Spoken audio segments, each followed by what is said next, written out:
ನೀವು ಹಂಗಿರ್ಬಾರ್ದು. ನೀವ್ ಹಂಗಿರ್ಬೇಕ್ರಿ. ದೇವ್ರಿಗೆ ಮೊದಲನೇದಾಗಿ ಏನ್ ಇಷ್ಟ? ಜೋರಾಗಿ ಆ ದೇವ್ರಿಗೆ ಏನ್ರಿ ಇಷ್ಟ? ಯಾವಾಗ ಆರಾಧನೆ ನೀವು ಭಯ ಪಡದೆ ನಾಚ್ಕೊಳ್ದೆ ಮಾಡ್ತಿರಲ್ಲ, ಆವಾಗ ದೇವ್ರು ನಿಮ್ಮನ್ನ ಮೊದಲನೇದಾಗ ಆರಿಸ್ಕೊಳ್ತಾನ್ರಿ. ಹಲ್ಲೆಲೂಯ. ಆರಿಸ್ಕೊಂಡಾದ್ರೆ ತಿಳ್ಕೊಳ್ರಿ, ನೀವು ಪರದೇಶದಲ್ಲಿ ಹೋಗ್ಬಿಟ್ಟಿದ್ರು. ಅದೇ ಕ್ಷಣ, ಯಾವ ಕ್ಷಣ ಆತ ಆರಿಸ್ಕೊಳ್ತಾನ ನೋಡ್ರಿ, ಅದೇ ಕ್ಷಣದಾಗ ನೀವು ಆತನ ಜೊತೆಯಲ್ಲಿ ಇರ್ತೀರಿ. ನಿಮ್ ಹೆಸರು ಬರೆಯಲ್ಪಡ್ತದ. ಹಲ್ಲೆಲೂಯ. ಸೊ ಅದಕ್ಕೋಸ್ಕರ ಇವತ್ತು ಈ ವರ್ಷದಲ್ಲಿ ಪ್ರತಿಯೊಬ್ಬರು ಆರಾಧನೆ ಯಾವ ರೀತಿ ಮಾಡ್ಬೇಕಂದ್ರ ದೇವರಿಗೆ ಮೆಚ್ಚುಗೆ ಆಗುವಂತ ರೀತಿಯಲ್ಲಿ ನೀವು ಆರಾಧನೆ ಮಾಡ್ಬೇಕು. ಯಾಕಂದ್ರೆ ಸತ್ಯವೇದದಲ್ಲಿ ಅನೇಕ ಘಟನೆಗಳು ನೋಡ್ತೇವೆ. ಮೊದಲನೇದಾಗಿ ದೇವರನ್ನ ಮನಸಾರೆ ಆರಾಧನೆ ಮಾಡುವಂತ ವ್ಯಕ್ತಿ ದಾವೀದ. ಯಾರ್ರೀ? ದಾವೀದ. ಸೊ ಮೊಟ್ಟ ಮೊದಲನೇದಾಗಿ ಮಂಜೂಷ ಪೆಟ್ಟಿಗೆ ಇಡುವುದಕ್ಕೋಸ್ಕರ, ಹಲ್ಲೆಲೂಯ, ಮಂಜೂಷ ಪೆಟ್ಟಿಗೆ ಇಡುವುದಕ್ಕೋಸ್ಕರ ಸುಂದರವಾದಂತ ಗುಡಾರ ಮೋಶೆ ಕಟ್ತಾನ್ರಿ. ಮೋಶೆ ಗೊತ್ತ್ರಿ ಅಲ್ರಿ ಯಾರಿಗಾದ್ರು? ಸಮುದ್ರ 2 ಭಾಗ ಮಾಡಿದಂತ ವ್ಯಕ್ತಿ ಗೊತ್ತ್ರಿ ಮೋಶೆ? ಮಂಜೂಷ ಪೆಟ್ಟಿಗೆ ಇಡುವುದಕ್ಕೋಸ್ಕರ ಒಂದು ಸುಂದರವಾದಂತ ಗುಡಾರವನ್ನ ಕಟ್ತಾನ್ರಿ. ಅದು ಆದ್ಮೇಲೆ ಮತ್ತೆ ಒಬ್ಬ ವ್ಯಕ್ತಿ ಕಟ್ತಾನೆ, ಸೊಲೊಮನ್ ಅಂತ. ಹಲ್ಲೆಲೂಯ. ಈ ಸೊಲೊಮನ ಬಹಳ ಭಯಂಕರವಾಗಿ ಕಟ್ತಾನೆ ಮಂಜೂಷ ಪೆಟ್ಟಿಗೆ ಇಡೋದಕ್ಕೋಸ್ಕರ. ಮೋಶೆ ಕಟ್ಟಿರುವಂತದ್ದು ಸುಂದರವಾಗಿರ್ತದೆ, ನೋಡಕ್ ಕಣಿ ಕಾಣಿಸ್ತದೆ, ಬ್ಯೂಟಿ. ಆದ್ರೆ ಸೊಲೊಮನ್ ಕಟ್ಟಿರುವಂತದ್ರಲ್ಲಿ ಎಕ್ಕಡ್ ಬಿ ತಿರುಗಿ ನೋಡ್ರಿ, ಆ ಕಡೆ ಬಂಗಾರ ಮೆತ್ತಿಂದಿರ್ತದೆ. ನಮ್ ಚರ್ಚ್ ನಾವು ತಗಡ ಶೆಟ್ಲಿಂದ ಪೈಪ್ಲಿಂದ ಮಾಡಿದೇವಲ್ರಿ, ಬಟ್ ಸೊಲೊಮನ್ ಹಂಗ್ ಮಾಡಲ್ರಿ, ಬಂಗಾರದಿಂದ ಮಾಡ್ತಾನೆ ಎಲ್ಲ. ಅಷ್ಟು ಬ್ಯೂಟಿಯಾಗಿ ಮಾಡ್ತಾನೆ. ಆದ್ರೂ ಕೂಡ ಅದ್ರ ಒಳಗಡೆ ಆರಾಧನೆ ಇರೋದಿಲ್ಲ. ಮೋಶೆ ಕಟ್ಟಿರುವಂತ ಗುಡಾರದಲ್ಲಿ ಕೂಡ ಆರಾಧನೆ ಇರೋದಿಲ್ಲ. ಹಲ್ಲೆಲೂಯ. ಮೋಶೆ ಕಟ್ಟಿರುವಂತ ಗುಡಾರದಲ್ಲಿ ಕೂಡ ಆರಾಧನೆ ಇರಲ್ಲ. ಈ ಸೊಲೊಮನ್ ಕಟ್ಟಿರುವಂತ ಗುಡಾರದಲ್ಲಿ ಕೂಡ ಆರಾಧನೆ ಇರೋದಿಲ್ಲ. ಮತ್ತೆ ಮುಂದೆ ಒಬ್ಬ ವ್ಯಕ್ತಿ ಕಟ್ತಾನ್ರಿ, ಆತನ ಹೆಸರು ಹೇಳ್ರಿ, ಆತನ ಹೆಸರು ದಾವೀದ. ಕಟ್ಟಿರುವಂತ ಗುಡಾರ ಸುಂದರವಾಗಿಯೂ ಇರೋದಿಲ್ಲ, ಬೆಲೆ ಬಾಳುವಂಥದ್ದು ಇರೋದಿಲ್ಲ. ಈ ದಾವೀದ ಕಟ್ಟಿರುವಂಥದ್ದು ಹೆಂಗಿರ್ತದೆ ಗೊತ್ತ್ರಿ? ಅದರಲ್ಲಿ ನಿಜವಾದದಿರ್ತದೆ, ಯೇಸುವಿಗೆ ಇಷ್ಟವಾದದಿರ್ತದೆ. ದಾವೀದ ಕಟ್ಟಿರುವಂತ ಗುಡಾರದಲ್ಲಿ ಆರಾಧನೆ 24 ಗಂಟೆಗಳ ಕಾಲ ಇರ್ತದೆ. ಈ ಮೋಶೆ ಕಟ್ಟಿರುವಂತ ಗುಡಾರದಲ್ಲಿ, ಸೊಲೊಮನ್ ಕಟ್ಟಿರುವಂತ ಗುಡಾರದಲ್ಲಿ ಯಾರು ಆರಾಧನೆ ಮಾಡಂಗಿಲ್ಲ, ಮಹಾಯಾಜಕರು ಮಾತ್ರ ಆರಾಧನೆ ಮಾಡಬಹುದು. ಅವ್ರು ನೀತಿವಂತರಾಗಿದ್ರೆ ಹೊರಗಡೆ ಬರ್ತಾರೆ, ಇಲ್ಲಾಂದ್ರೆ ಒಳಗಡೆನೆ ಖತಮ್. ಬಟ್ ಈ ದಾವೀದ ಕಟ್ಟಿರುವಂತ ಗುಡಾರಿ ಈ ರೀತಿ ಇರೋದಿಲ್ರಿ. ಮಹಾಯಾಜಕರು, ಅನ್ಯರು, ಪ್ರತಿಯೊಬ್ಬರು ದೇವರನ್ನ ಆರಾಧನೆ ಮಾಡಬಹುದು. ಅಂತ ಸುಂದರವಾದಂತ ಗುಡಾರವನ್ನ ದಾವೀದ ಕಟ್ತಾನೆ. ಅದಕ್ಕೋಸ್ಕರ ದೇವ್ರ ಏನ್ ಹೇಳ್ತಾನೆ ಗೊತ್ತ್ರಿ? ಮುಂದೆ ಬಂದು ಯೇಸು ಕ್ರಿಸ್ತ ದಾವೀದನ ಬಗ್ಗೆ ಏನ್ ಹೇಳ್ತಾನೆ ಗೊತ್ತ್ರಿ? ಬಿದ್ದು ಹೋದಂತ ದಾವೀದನ ಗುಡಾರ ಮತ್ತೆ ತಿರುಗಿ ನಾ ಎತ್ತೆ ಅಂತ ಹೇಳ್ತಾನೆ. ಹಲ್ಲೆಲೂಯ. ಯಾಕೆ ಮೋಶೆನ ಗುಡಾರ ಎತ್ತೆ, ಸೊಲೊಮನ್ ಗುಡಾರ ಮೇಲೆ ಎತ್ತೆ ಅಂತ ಹೇಳ್ಬೋದಾಗಿತ್ತಲ್ರಿ? ಅಲ್ಲಿ ಏನಿರ್ಲಿಲ್ಲ, ಅವ್ರ ಗುಡಾರದಲ್ಲಿ ಆರಾಧನೆ ಇರಲಿಲ್ಲ. ಆದ್ರೆ ದಾವೀದ ಕಟ್ಟಿರುವಂತ ಗುಡಾರದಲ್ಲಿ ಆರಾಧನೆ 24 ಗಂಟೆಗಳ ಕಾಲ ನಡೀತಾ ಇತ್ತು. ಯಾರಲ್ಲಿ ನಿಜವಾದ ಆರಾಧನೆ ಇರ್ತದೋ, ಯಾರು ದೇವರನ್ನ ನಿಜವಾಗಿ ಆರಾಧನೆ ಮಾಡ್ತಿರಲ್ಲ, ದೇವರು ಅವ್ರ ಜೀವಿತ ಸುಮ್ಮನೆ ಬಿಡೋದಿಲ್ಲ. ಆಮೇಲೆ ಒಂದ್ ನೆನ್ಪಿಟ್ಕೊಡ್ರಿ, ಯಾವ ವ್ಯಕ್ತಿ ಆರಾಧನೆ ಮಾಡ್ತಾನೆ ನೋಡ್ರಿ, ಆ ವ್ಯಕ್ತಿ ಮುಖದ ಮೇಲೆ ಒಂದು ಪ್ರಸನ್ನತೆ ಬೇರೆ ಇರ್ತದೆ, ಡಿಫ್ರೆಂಟ್. ಯಾವ ವ್ಯಕ್ತಿ ಹತ್ರ ನಿಜವಾದ ಆರಾಧನೆ ಇರ್ತದೋ ಮೇಲ್ಗಡೆ ರಿಸರ್ವೇಶನ್ ಸೀಟ್ ಮಾಡಿಕ್ಕಿಂದಿರ್ತದ. ಹಲ್ಲೆಲೂಯ. ಏನ್ರಿ ರಿಸರ್ವೇಶನ್? ಯಾಕಂದ್ರೆ ಪರಲೋಕದಲ್ಲಿ 24 ಗಂಟೆಗಳ ಕಾಲ ಏನ್ ನಡೀತದ್ರಿ? ಆರಾಧನೆ ನಡೀತಾ ಇರ್ತದೆ. ಅಲ್ಲಿ ಯಾವ ಪ್ರವಾದನೆ ನಡೆಯೋದಿಲ್ಲ, ಅಲ್ಲಿ ಯಾವುದೇ ಬಿಡುಗಡೆ ನಡೆಯೋದಿಲ್ಲ. ಪರಲೋಕದಾಗ ಅನಾರೋಗ್ಯದವ್ರು ಇರ್ತಾರ್ರಿ, ಭಾನುಮತಿ ಆಗಿನ ಪರಲೋಕದಾಗ ಇರ್ತಾರ್ರಿ. ಅಲ್ಲಿ ಯಾರು ಇರೋದಿಲ್ರಿ. ಸಿಂಹಾಸನದ ಮೇಲೆ ನಮ್ಮ ದೇವರು ಕೂತ್ಕೊಂಡಿರ್ತಾರೆ. ನಮ್ಮ ದೇವ್ರ ಮುಂದ್ಗಡೆ ಕೆರೂಬಿಯರು, ಸೆರಾಫಿಯರು, ದೈವದೂತರುಗಳು, ನೀವೆಲ್ಲ ದೂತರುಗಳು ಆತನ ಸುತ್ತಮುತ್ತ ನಿಂತ್ಕೊಂಡು ಆತನಿಗೆ ಆರಾಧನೆ ಮಾಡ್ತಾ ಇರ್ತಾರೆ. ಯಾವಾಗ ನೀವು ಇಲ್ಲಿ ಆರಾಧನೆ ಮಾಡಿದಾಗ ಅಲ್ಲಿ ಆರಾಧನೆ ಮಾಡ್ಲಿಕ್ಕೆ ಸಾಧ್ಯ. ಇಲ್ಲಿ ಆರಾಧನೆ ಮಾಡಿಲ್ಲ ಅಂದ್ರೆ ಅಲ್ಲಿ ಕೂಡ ಆರಾಧನೆ ಮಾಡಕ್ಕಾಗಲ್ಲ. ಹಲ್ಲೆಲೂಯ. ಸೊ ಅದಕ್ಕೋಸ್ಕರ ಈ ದಾವೀದನ ಹತ್ರ ಆರಾಧನೆ ಇತ್ತು. ದಾವೀದನ ಗುಡಾರದಲ್ಲಿ ಪ್ರತಿಯೊಬ್ಬ ವ್ಯಕ್ತಿಗಳು ಆರಾಧನೆ ಮಾಡುವುದಾಗಿತ್ತು. ಮೋಶೆ ಕಟ್ಟಿರುವಂತ ಗುಡಾರದಲ್ಲಿ, ಸಾಲ್ಮನ್ ಕಟ್ಟಿರುವಂತ ಗುಡಾರದಲ್ಲಿ ಯಾರು ಹೆಜ್ಜೆ ಇಡೋಂಗಿಲ್ರಿ. ಈ ತರ ಏನಾದ್ರೂ ಒಂದ್ ವೇಳೆ ಚರ್ಚೆ ಕೊಡ್ಬೇಕಂದ್ರೆ ದೂರಿಂದನೇ ಕೊಡ್ಬೇಕಂತ. ಹಲ್ಲೆಲೂಯಾ. ಹೆಂಗ್ ಕೊಡ್ಬೇಕಂದ್ರೆ ದೂರ ನಿಂತ್ಕೊಂಡೇ ಕೊಡ್ಬೇಕಂತ. ಮಹಾಯಾಜಕರು ದೂರಿಂದ ಎಳ್ಕೊತೀರಂತ, ಮುಟ್ಟಿಸ್ಕೊತಿದಿಲ್ವೇ?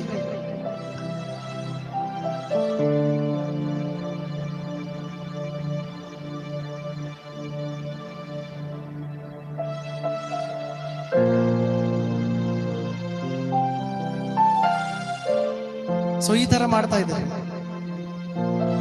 ಏನಾದ್ರೂ ತಗೊಳ್ಬೇಕಂದ್ರೆ, ಏನಾದ್ರೂ ಕೊಟ್ರ ದೂರಿಂದ ಗೊತ್ತಿದ್ರೆ ಅವ್ರಿಗೆ ಮುಟ್ಕೊತಿದ್ದಿಲ್ಲ. ಬಟ್ ದಾವಿದ ಆ ರೀತಿ ಮಾಡಿಲ್ಲ. ದಾವಿದನ ಗುಡಾರದಲ್ಲಿ ಪ್ರತಿಯೊಬ್ಬರು ಕೂತ್ಕೊಂಡು ಆರಾಧನೆ ಮಾಡ್ಬೋದು. ಅಲ್ಲಿ ಯಾವ ತಾರತಮ್ಯ ಇದ್ದಿಲ್ಲ. ಅದಕ್ಕೋಸ್ಕರ ದೇವ್ರ ಮುಂದೆ ಬಂದು ಹೇಳ್ತೇನ್ರಿ, ಬಿದ್ದು ಹೋದಂತ ದಾವಿದನ ಗುಡಾರ ಮತ್ತೆ ತಿರುಗನ ಎತ್ತೆ. ಮತ್ತೇನ್ ಹೇಳ್ತಾನೆ ಗೊತ್ತ್ರಿ ದೇವ್ರು ದಾವಿದನ ಬಗ್ಗೆ? ಸತ್ಯವೇದದಲ್ಲಿ, ಹಳೆ ಒಡಂಬಡಿಕೆಯಲ್ಲಿ ಅನೇಕ ದೊಡ್ಡ ದೊಡ್ಡ ಪ್ರವಾದಿಗಳಿದ್ರು. ಇದ್ದುರ್ರಿ, ದೊಡ್ಡ ದೊಡ್ಡ ಪ್ರವಾದಿಗಳಿದ್ದರು ಸತ್ಯವೇದದಲ್ಲಿ. ದೊಡ್ಡ ದೊಡ್ಡ ಸೇವೆ ಮಾಡಿರುವಂತಹ ವ್ಯಕ್ತಿಗಳು ಸತ್ಯವೇದಲ್ಲಿದ್ದಾರೆ. ದೇವರು ಎಲ್ಲರನ್ನ ಬಿಟ್ಟು, ಯೇಸು ಎಲ್ಲರನ್ನ ಬಿಟ್ಟು ವ್ಯಕ್ತಿಗೆ ಹೇಳ್ತಾ ಇದ್ದಾನೆ ಏನಂತಂದ್ರ, ಈತನು ನನ್ನ ಹೃದಯಕ್ಕೆ ಒಪ್ಪುವಂತ ವ್ಯಕ್ತಿ. ಹಲ್ಲೆಲೂಯಾ. ಈತನಂದ್ರೆ ಯಾರ್ರೀ? ಜೋರಾಗಿ ಹೇಳಿ, ಈತನಂದ್ರೆ ಯಾರ್ರೀ? ಈತನು ನನ್ನ ಹೃದಯಕ್ಕೆ ಒಪ್ಪುವಂತ ವ್ಯಕ್ತಿ ಅಂತ ದೇವ್ರು ಹೇಳ್ತಾ ಇದ್ದಾರೆ. ಅಂದು ದಾವಿದನು ನನ್ನ ಹೃದಯಕ್ಕೆ ಒಪ್ಪುವಂತ ವ್ಯಕ್ತಿ ಎಂಬುದಾಗಿ ಹೇಳಿದಂತ ದೇವರು ಇವತ್ತು ಹೇಳ್ಬೇಕ್ರಿ, ಸುನೀತಾ ನನ್ನ ಹೃದಯಕ್ಕೆ ಒಪ್ಪುವಂತ ಮಗಳು. ಹಲ್ಲೆಲೂಯಾ. ಮಂಜು ನನ್ನ ಹೃದಯಕ್ಕೆ ಒಪ್ಪುವಂತ ಮಗ. ಯಾವಾಗ ನಿಮ್ಮ ಬಗ್ಗೆ ಆದ ಸಾಕ್ಷಿ ಕೊಡ್ತಾನೆ ನೋಡ್ರಿ, ಆವಾಗ ನೀವು ಶ್ರೇಷ್ಠ. ನೀವು ನಿಮ್ಮ ಸಾಕ್ಷಿ ದೇವ್ರು ಕೊಡ್ಬೇಕಂದ್ರೆ ನೀವು ಹೆಂಗಿರ್ಬೇಕ್ರಿ? ಮೊದಲನೇದಾಗಿ ಸಂಪೂರ್ಣವಾಗಿ ನಿಮ್ಮಲ್ಲಿರುವಂತ ಕಣ್ಣೀರು ತೆಗೆದಾಕ್ರಿ, ಗೋಳಾಟ ತೆಗೆದಾಕ್ರಿ, ಅಹಂಕಾರ ತೆಗೆದಾಕ್ರಿ, ಗರ್ವನ್ನಂತ ತೆಗೆದಾಕ್ರಿ. ಮೊದಲನೇದಾಗಿ ನಿಮ್ಮನ್ನ ನೀವೇ ಮುರಿದು ಹೋಗ್ಬೇಕ್ರಿ. ಯಾಕಂದ್ರೆ ದೇವ್ರಿಗೆ ಏನ್ ಇಷ್ಟ ಅಂತ ಗೊತ್ತ್ರಿ? ಕುಗ್ಗಿದ ಮನಸ್ಸೆ. ಹಲ್ಲೆಲೂಯಾ.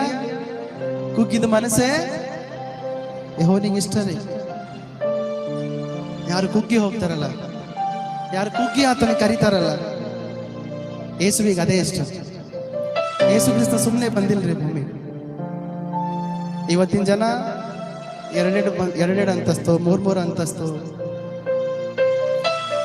ನೂರಾರು ಕಡೆ ಜನ ಜಮೀನುಗಳು ಖರೀದಿ ಮಾಡಿಕೊಂಡು, ಪ್ಲಾಟ್ಗಳು ಖರೀದಿ ಮಾಡಿಕೊಂಡು ಒಂದಾದ್ಮೇಲೆ ಒಂದು ಮಾಡ್ತಾ ಇದ್ದಾರೆ. ಆದ್ರೆ ಯೇಸು ಭೂಮಿಗೆ ಬಂದಾಗ ಏನು ಖರೀದಿ ಮಾಡಿಲ್ಲ. ಏನಾದ್ರು ಮಾಡಿದನ್ರಿ ಬ್ರದರ್?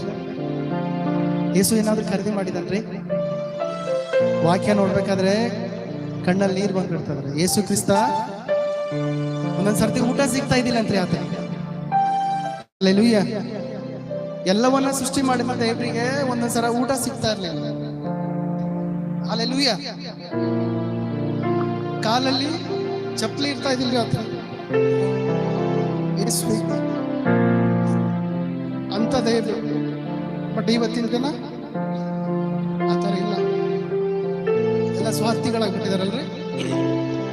ಎಲ್ಲ ನಂದು, ಎಲ್ಲ ನಾನ್ ಮಾಡ್ಕೋಬೇಕು, ಎಲ್ಲ ನನಗಾಗ್ಬೇಕು. ಯೇಸು ಆತರ ಇದ್ದಿಲ್ಲ. ಯೇಸು ಯಾವಾಗ್ಲೂ ಇನ್ನೊಬ್ಬರ ಬಗ್ಗೆ ಯೋಚನೆ ಮಾಡ್ತಾ ಇದ್ದ. ಯಾರ ಬಗ್ಗೆ? ಆತನ ಬಗ್ಗೆ ಎಂದೇ ಯೋಚನೆ ಮಾಡಿಲ್ರಿ. ಅದು ದೇವ್ರ ವಾಕ್ಯ ಹೇಳ್ತಾರೆ. ಎಷ್ಟೋ ಸಲ ಆತ ಘಟ್ಟದಾಗ ಹೋಗ್ಬೇಕಾದ್ರೆ ಕಾಲಕ್ಕೆ ಚಪ್ಪಲಿ ಕೂಡ ಇರ್ತಾ ಇರ್ಲಿಲ್ಲ. ಯಾರಾದ್ರೂ ಊಟ ಕೊಟ್ಟರು ಮಾತ್ರ ಆತ ಊಟ ಮಾಡ್ತಾ ಇದ್ದಂತ. ದಡದಲ್ಲಿ ನಿಂತ್ಕೊಂಡು ದಡದಲ್ಲಿ ವಾಕ್ಯ ಹೇಳಿ ದಡದಿಂದ ಆ ಕಡೆ ಓಡೋಗ್ತೀನಂತ. ಯಾಕಂದ್ರ ಜನ ನನಗ್ ಮುಟ್ಲಿ, ನನಗೆ ಆಶೀರ್ವಾದ ಮಾಡ್ಲಿ, ನನಗ್ ಬಿಡುಗಡೆ ಮಾಡ್ಲಿ ಅಂತ ದೂರೇ ಓಡೋಗ್ತೀನಂತ. ಊರ್ ಒಳಗಡೆ ಬರದೇ ಇರುವಂತ ವ್ಯಕ್ತಿಗೆ ಆಹಾರ ಸಿಗ್ಲಿಕ್ಕೆ ಸಾಧ್ಯ ರೀ ಬ್ರದರ್? ಊರ್ ಒಳಗಡೆ ವ್ಯಕ್ತಿ ಬರೋದೇ ಇಲ್ಲ ಅನ್ಕೊಂಡ್ರೆ ಆ ವ್ಯಕ್ತಿಗೆ ಊಟ ಸಿಗ್ಲಿಕ್ಕೆ ಸಾಧ್ಯನಾ? ಸಿಗೋದಿಲ್ಲ. ಏಸು ದೂರ ನಿಂತ್ಕೊಂಡು ವಾಕ್ಯ ಹೇಳಿ ಅಲ್ಲಿಂದನೇ ಪಾಪ ಮಾಡ್ಬೇಡ್ರಿ ಅಂತ ಹೇಳಿ ಅಲ್ಲಿಂದನೇ ದೂರ ಹೋಗ್ತಾ ಇದ್ದೀರಿ. ಸೊ ಅಂತ ದೇವರನ್ನ ನಾವು ಯಾವ ರೀತಿ ಆರಾಧನೆ ಮಾಡ್ಬೇಕಂದ್ರೆ ನಮ್ಮನ್ನು ಮರೆತವರಾಗಿ ನಮ್ಮ ಜೀವಿತ ಆತನಿಗೆ ಒಪ್ಪಿಸ್ಕೊಟ್ಟು ನಾವು ಯಾವಾಗ ಆರಾಧನೆ ಪ್ರಾರಂಭ ಮಾಡ್ತೀವಿ ನೋಡ್ರಿ, ನಮ್ ಜೀವಿತ ದೇವ್ರು ಚೇಂಜ್ ಮಾಡ್ತಾನ್ರಿ. ಹಲ್ಲೆಲೂಯಾ. ಯಾಕಂದ್ರೆ ನೀವು ಆರಾಧನೆ ಮಾಡುವಂತ ದೇವ್ರು ಸುಮ್ಮನೆ ಕೂತ್ಕೊಳ್ಳೋದಿಲ್ರಿ. ನೀವು ಆರಾಧನೆ ಮಾಡಿರುವಂಥದ್ದು ವ್ಯರ್ಥವಾಗಿ ಹೋಗ್ತದಂತ ತಿಳ್ಕೊಳ್ಬೇಡ್ರಿ. ಹಲ್ಲೆಲೂಯಾ. ನೀವು ಮಾಡಿರುವಂತ ಆರಾಧನೆ ವ್ಯರ್ಥವಾಗಿ ಹೋಗ್ತದಂತ ಯಾರು ತಿಳ್ಕೊಳ್ಬೇಡ್ರಿ. ಯಾಕಂದ್ರೆ ಒಂದು ಎಕ್ಸಾಂಪಲ್ ಹೇಳ್ತೇನೆ. ಎಲ್ಲಿವರೆಗೂ ಸಮುದ್ರ ಜನ ನೋಡಿರಿ, ಸಮುದ್ರ ನೋಡಿ ಅವ್ರ ಕೈ ಮೇಲೆ ಮಾಡಿ, ಅದು ರಿಯಲ್ ಆಗಿರ್ಲಿ, ಟಿವಿಯಲ್ಲಿ ಆಗಿರ್ಲಿ, ಎಲ್ಲಾದ್ರೂ ಆಗಿರ್ಲಿ, ಸಮುದ್ರ ನೋಡಿರುವ ಓಕೆ. ಎಲ್ಲಿವರೆಗೂ ಸಮುದ್ರ ಮೇಲೆ ಬಿರುಗಾಳಿ ಬರಲ್ವೋ ಅಲ್ಲಿವರೆಗೂ ಸಮುದ್ರ ಶಾಂತವಾಗಿಯೇ ಇರ್ತದೆ. ಸಮುದ್ರ ಮೇಲಿದ್ದಂಥ ಹಡಗುಗಳು, ದೋಣಿಗಳು, ಅಲ್ಲಿ ಏನೇನಿದೆಯಲ್ಲ ಎಲ್ಲವೂ ಶಾಂತವಾಗಿರ್ತದೆ. ಯಾವಾಗ ಸಮುದ್ರದ ಮೇಲೆ ಬಿರುಗಾಳಿ ಅನ್ನುವಂಥದ್ದು ಬರ್ತದಲ್ಲ, ಆವಾಗ ಸಮುದ್ರ ತನ್ನ ಶಕ್ತಿ ಕಳ್ಕೊಳ್ತದೆ. ಬಿರುಗಾಳಿ ಸಮುದ್ರದ ಮೇಲೆ ಬಂದಾಗ ಅಲೆಗಳು ಸುಮ್ಮನೆ ಇರ್ತಾವ್ರಿ, ಏನಾಗ್ತದಲ್ಲೇ ಅಲ್ಲೋಲ ಕಲ್ಲೋಲವಾಗಿ ಹೋಗ್ತದೆ. ಸಮುದ್ರದ ಮೇಲೆ ಏನೇ ಇರಲಿ ಎಲ್ಲ ನಾಶವಾಗಿ ಹೋಗ್ತದೆ ಯಾವಾಗ ಬಿರುಗಾಳಿ ಬಂದಾಗ. ಹಲ್ಲೆಲೂಯಾ. ನಿಮ್ಮ ಜೀವಿತದಲ್ಲಿ ಎಷ್ಟು ಜನ ಅನ್ಕೊಳ್ತದೆ, ನನ್ನ ಆರಾಧನೆ ದೇವ್ರು ಕೇಳ್ತಾ ಇಲ್ಲ, ನನ್ನ ಪ್ರಾರ್ಥನೆ ದೇವ್ರು ಕೇಳ್ತಾ ಇಲ್ಲ. ನಿಮ್ಮ ಸಮಯ ಕೂಡ ಬರ್ತದ್ರೆ. ಯಾವಾಗ ನಿಮ್ಮ ಸಮಯ ಬರ್ತದೆ ನೋಡ್ರಿ, ನಿಮ್ಮ ಜೀವಿತದ ಮೇಲೆ ಇರುವಂತ ಕಣ್ಣೀರು, ದುಃಖ, ಚಿಂತೆ, ಸಾಲ, ಭಾರ, ಆ ಅಲೆಯಿಂದ ಎಲ್ಲ ಅಲ್ಲೋಲ ಕಲ್ಲೋಲವಾಗಿ ಹೋಗ್ಬಿಡ್ತದೆ. ಅಲ್ಲೇ ಒಂದು ಸಲ ಹೊಡೆದ್ರೆ ಅದು ಎಲ್ಲೋಗಿ ಬಿತ್ತದಂತೆ ಗೊತ್ತಾಗಲ್ರಿ. ದಿಕ್ಕೆ ಮರ್ತೋಯ್ತದ. ಪೂರ್ವದಾಗಿದ್ದು ಪಶ್ಚಿಮಕ್ಕೆ ಹೋಗ್ತದ, ಪಶ್ಚಿಮದಾಗಿದ್ದು. ನಿಮ್ಮ ಜೀವಿತದಲ್ಲಿ ಆ ಬಿರುಗಾಳಿ ಬಂದಾಗ ಎಲ್ಲವೂ ಅದೇ ರೀತಿಯಾಗಿ ಹೋಗ್ತದ್ರಿ. ನೀವು ಅನ್ಕೊಳ್ಬೇಕು, ನನ್ನಲ್ಲಿ ಆ ರೋಗ ಇತ್ತ, ನನ್ನ ಜೀವಿತದಲ್ಲಿ ಸಾಲ ಇತ್ತ, ನನ್ನ ಜೀವಿತದಲ್ಲಿ ಕಣ್ಣೀರು ಅನ್ನುವಂಥದ್ದು ಇತ್ತ. ಯಾವಾಗ ಆ ಬಿರುಗಾಳಿ ನಿಮ್ಮ ಜೀವಿತದಲ್ಲಿ ಬಂದಾಗ. ಹಲ್ಲೆಲೂಯಾ. ನಾನು ಪ್ರಾರ್ಥನೆ ಮಾಡ್ತೇವೆ, ಆ ಬಿರುಗಾಳಿ ನಿಮ್ಮೆಲ್ಲರ ಜೀವಿತ 2026 ಬರ್ತದ್ರಿ. ಹಲ್ಲೆಲೂಯಾ. ಯಾವಾಗ ಆಶೀರ್ವಾದ ಹೇಳಿದಾಗ ಜೋರಾಗಿ ಹೇಳ್ಬೇಕು ಆಮೇಲೆ. ಯಾರು ಆಮೇಲೆ ಹೇಳೋದಿಲ್ವ ಆಶೀರ್ವಾದ, ಅಲ್ಲೇ ತಡೆ ಹೇಳಿ. ಹಲ್ಲೆಲೂಯಾ. ಯಾವಾಗ ಆಶೀರ್ವಾದ ವಚನ ಬರ್ತದೋ ಜೋರಾಗಿ ಹೇಳ್ಬೇಕು ಆಮೇನ್ ಅಂತ. ಹಲ್ಲೆಲೂಯಾ. ದೇವ್ರು ಏನ್ ಕಲ್ಸ್ಕೊಟ್ಟಿದ್ದಾನ್ರಿ? ಪರಲೋಕದಲ್ಲಿ ನಡೆಯೋ ಪ್ರಕಾರ ಎಲ್ಲಿ ನಡೆಯಲಿ? ಭೂಲೋಕದಲ್ಲಿ ನಡೆಯಲಿ. ಪರಲೋಕದಲ್ಲಿ ಏನ್ ನಡೀತದ್ರಿ? 24 ಗಂಟೆಗಳ ಕಾಲ ಆರಾಧನೆ, ಆರಾಧನೆ, ಆರಾಧನೆ, ಆರಾಧನೆ. ಇಲ್ಲಿ ಕೂಡ ಆರಾಧನೆ ನಡೀಲಿ. ಎಲ್ಲಿವರೆಗೆ ಆರಾಧನೆ ನಡೀತದೋ ಆವಾಗ ಡಿಫರೆಂಟ್ ಲೆವೆಲ್ ಆಶೀರ್ವಾದ. ಹಲ್ಲೆಲೂಯಾ. ಸೊ ಸತ್ಯವೇದದಲ್ಲಿ ಒಂದು ಭಯಂಕರವಾದಂತಹ ಘಟನೆ ನೋಡೋಣ. ಅಪೊಸ್ತಲರು ಬರೆದ ಕೃತ್ಯಗಳು 16ನೇ ಅಧ್ಯಾಯ 25ನೇ ವಚನ. ತೆಗೆದಿಟ್ಕೊಳ್ರಿ, ಯಾರು ಓದ್ಬೇಡ್ರಿ. ಅಪೊಸ್ತಲರು ಬರೆದ ಕೃತ್ಯಗಳು 16ನೇ ಅಧ್ಯಾಯ 25ನೇ ವಚನ. ಹಲ್ಲೆಲೂಯಾ. ಸೊ ಇಲ್ಲಿ ಸುಂದರವಾದಂತ ಘಟನೆ ನಡೀತದ್ರಿ. ಅಲ್ಲಿ ಗಣಿ ಹೇಳುವಂತ ಒಬ್ಬ ಸ್ತ್ರೀ ಇರ್ತಾಳ. ಹಲ್ಲೆಲೂಯಾ. ಈಗ ಬಿದ್ದಾರಲ್ರಿ ಗಿಳಿವಲ್ಲ ನೋಡೋರು, ಗಿಳಿ ಹಿಡ್ಕೊಂಡ್ ಬರ್ತಾರ ನೋಡ್ರಿ. ಆಮೇಲೆ ಕೈ ನೋಡಿ ಹೇಳ್ತಾರ ನೋಡ್ರಿ. ಒಂದು ಸ್ತ್ರೀ ಇದ್ರಿ, ಗಣಿ ಹೇಳುವಂತ ಸ್ತ್ರೀ. ಈ ಪೌಲ್ ಯಾವಾಗ ಯಾವಾಗ ಬರ್ತಾ ಇದೆ ನೋಡ್ರಿ, ಆ ಸ್ತ್ರೀ ಮುಂದ್ಗಡೆ ಆ ಸ್ಥಳದಲ್ಲಿ ಯಾವಾಗ ಯಾವಾಗ ಈ ಪೌಲ್ ಬರ್ತಾ ಇದ್ದ ನೋಡ್ರಿ, ಆ ಹೆಣ್ಮಗಳು ಜೋರಾಗಿ ಚೀರ್ತಾ ಇದ್ಲು. ಬರ್ತಾ ಇದ್ದ ನೋಡ್ರಿ, ದೇವ್ರ ಮನುಷ್ಯನ ಇತ್ತು, ದೇವ್ರ ಮನುಷ್ಯನ ಅಂತ ಚೀರ್ತಾ ಇದ್ಲು. ಒಂದ್ಸಲ ಸಿಟ್ಟು ಬರ್ತದ್ರಿ ಈ ಪೌಲಿಗೆ ಸಿಟ್ಟು ಬಂದು ಏನ್ ಮಾಡ್ತಾನೆ ಗೊತ್ತ್ರಿ? ಆ ಹೆಣ್ಮಗಳ ಒಳಗಡೆ ಈ ಕೆಲವೊಬ್ರು ಯಾವ ರೀತಿ ಶಕ್ತಿ ತುಂಬಿಕೊಳ್ತಾರಂದ್ರ, ಸೈತಾನನ್ನ ದೇಹದ ಒಳಗಡೆ ಪ್ರವೇಶ ಮಾಡಿಸ್ಕೊಂಡು, ಸೈತಾನನ್ನ ದೇಹದ ಒಳಗಡೆ ಪ್ರವೇಶ ಮಾಡಿಕೊಂಡು ಸ್ವಲ್ಪ ಅದೇನೋ ಕಲ್ತ್ಕೊಳ್ತಾರೆ. ಅವಾಗೆಲ್ಲ ಕುಣ್ಯಾಗ ಅಲ್ಲಿ ಇಲ್ಲಿ ಹೋಗಿ ಕುಂತಿ ಕಲಿಯೋದಿತ್ತು. ಈಗ ಬುಕ್ ಬಂದ್ಬಿಟ್ಟಿದಾವಂತ್ರಿ, ಬುಕ್ಕಿನಾಗೆ ಕುತ್ಕೊಂಡು ಕಲಿತಾರ ಅವರೆಲ್ಲ. ಹಲ್ಲೆಲೂಯಾ. ಈ ಸ್ತ್ರೀ ದೇಹದ ಒಳಗಡೆ ಕೂಡ ಸೈತಾನ್ ಅದೇ ರೀತಿಯ ಕಾರ್ಯ ಮಾಡ್ತಾ ಇತ್ತು. ಈ ಪೌಲು ಸಿಟ್ಟು ಬಂದ್ಬಿಡ್ತಾನೆ. ಏನ್ ಹೇಳ್ತಾನೆ ಗೊತ್ತ್ರಿ? ಏ ಸೈತಾನನೇ, ಆ ದೇಹ ಬಿಟ್ಟು ತೊಲಗು ಅಂತ ಹೇಳ್ತಾನೆ. ಹಲ್ಲೆಲೂಯಾ. ಯಾವಾಗ ಏ ಸೈತಾನನೇ, ಆ ದೇಹ ಬಿಟ್ಟು ತೊಲಗು ಅಂತ ಹೇಳ್ತಾನೆ ನೋಡ್ರಿ, ಆ ಸ್ತ್ರೀ ಒಳಗಡೆ ಇದ್ದ ಶಕ್ತಿ ಹೊರಟೋಗ್ತದೆ. ಆ ಸ್ತ್ರೀದೊಂದು ಬಿಸ್ನೆಸ್ ಇತ್ತು. ಆ ಸ್ತ್ರೀದ ಬಿಸ್ನೆಸ್ ಇತ್ರಿ. ಏನಂದ್ರ ಎಲ್ರ ಕೈ ನೋಡ್ಬೇಕು, ಭವಿಷ್ಯ ನೋಡ್ಬೇಕು, ಭವಿಷ್ಯ ಇಲ್ಲದೆ ಒಂದ್ ಹೇಳ್ಬೇಕು, ಹಣ ಕಲೆಕ್ಟ್ ಮಾಡ್ಬೇಕು. ಆ ಹೆಣ್ಮಗಳ ಗಂಡ ಮ್ಯಾನೇಜರ್, ರೊಕ್ಕ ಕೌಂಟ್ ಮಾಡೋ ಖಾಲಿ ಹಾಕಿನ ಗಂಡ. ಹಲ್ಲೆಲೂಯಾ. ಆ ಹೆಣ್ಮಗಳ ಗಂಡ ಏನು? ರೊಕ್ಕ ಕೌಂಟ್ ಮಾಡವ್ರಿ ಖಾಲಿ. ಆ ಹೆಣ್ಮಗಳು ಎಷ್ಟು ಕಲೆಕ್ಷನ್ ಮಾಡ್ತಾಳಲ್ಲ, ಓದ್ಕೊಂಡು ಹಣ ಕೌಂಟ್ ಮಾಡೋದು. ಅವರು ಬಹಳಷ್ಟು ಹಣ ಮಾಡಿರ್ತಾರೆ. ಬಟ್ ಪೌಲ್ ಬಂದ ಮೇಲೆ ಆ ಹೆಣ್ಮಗಳ ಬಿಸಿನೆಸ್ ಸ್ಟಾಪ್. ಹಲ್ಲೆಲೂಯಾ. ಯಾವಾಗ ಪೌಲ್ ಹೆಜ್ಜೆ ಇಡ್ತಾನೆ ನೋಡ್ರಿ, ಆವಾಗ ಅವರ ಬಿಸಿನೆಸ್ ಖತಮ್. ಆ ಹೆಣ್ಮಗಳು ಸ್ತ್ರೀಯ ಬಿಸಿನೆಸ್ ಖತಮ್. ಅಲ್ಲೆಲೂಯ. ನಿಮ್ಮ ಜೀವಿತದಲ್ಲಿ, ನಿಮ್ಮಗಳ ಜೀವಿತದಲ್ಲಿ ಯಾವಾಗ ದೇವರ ಪಾದ ಇಡ್ತಾನಲ್ಲ, ಆವಾಗ ಸೈತನ ಪ್ಲಾನ್, ಯೋಜನೆ ಎಲ್ಲವೂ ಮುರಿದು ಬೀಳ್ತದೆ. ಅಲ್ಲೆಲೂಯ. ನಾವ್ ಅದಕ್ಕೋಸ್ಕರ ಕಾಯ್ಬೇಕು, ಯೇಸುವಿನ ಪಾದ ನನ್ನ ಕುಟುಂಬದಲ್ಲಿ ಯಾವತ್ತು ಬರ್ತದೋ. ಎಷ್ಟು ಜನರು ಆತನ ಪಾದ ನನ್ನ ಕುಟುಂಬದಲ್ಲಿ ಬರ್ತದಂತ ಅನ್ಕೊಳ್ತಾರಲ್ಲ, ಯಾರು ಆತನ ದಾರಿ ನೋಡ್ತಿರಲ್ಲ, ಆ ಪಾದಗಳು ನನ್ನ ಕುಟುಂಬದಲ್ಲಿ ಬರ್ಬೇಕಂತ. ಆತನ ಪಾದ ಬರುವಾಗ ಸುಮ್ಮನೆ ಬರೋದಿಲ್ರಿ, ಆತನ ಪಾದ ಬರುವಾಗ ಒಂದು ಸೈನ್ಯನೇ ಬರ್ತದೆ ಕುಟುಂಬದ ಒಳಗಡೆ. ಅಲ್ಲೆಲೂಯ. ಒಂದು ಸೈನ್ಯನೇ ಭಯಂಕರವಾಗಿ ಬಂದ್ಬಿಡ್ತದೆ. ಯಾವಾಗ ಪೌಲ ಸೈತಾನೆ ಆ ದೇಹ ಬಿಟ್ಟು ತೊಲಗಂತ ಹೇಳ್ತಾನೆ ನೋಡ್ರಿ, ಆ ಸ್ತ್ರೀ ಒಳಗಡೆಯಿಂದ ಶಕ್ತಿ ಹೊರಟು ಹೋಗ್ತಾರೆ.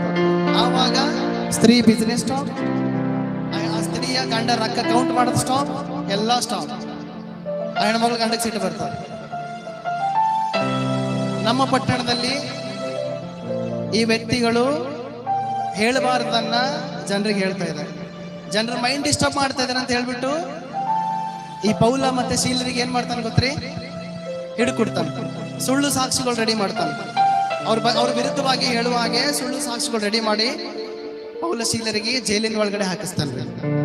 ಅಲ್ಲೆಲೂಯ. ಜೈಲಿನ ಒಳಗಡೆ ಹಾಕಿಸ್ತಾನೆ. ಆತ ಅನ್ಕೊಂಡಿದ್ದ ಜೈಲಿನ ಒಳಗಡೆ ಹೋದ್ರೆ ಅವ್ನ ಕೆಲಸ ಮುಗೀತಂತ. ಆತನಿಗೆ ಗೊತ್ತಿಲ್ರಿ, ನಮ್ ದೇವ್ರ ಕೆಲಸ ಯಾರಿಂದಲೂ ನಿಲ್ಲಿಸ್ಲಿಕ್ಕಾಗಲ್ಲ. ಅಲ್ಲೆಲೂಯ.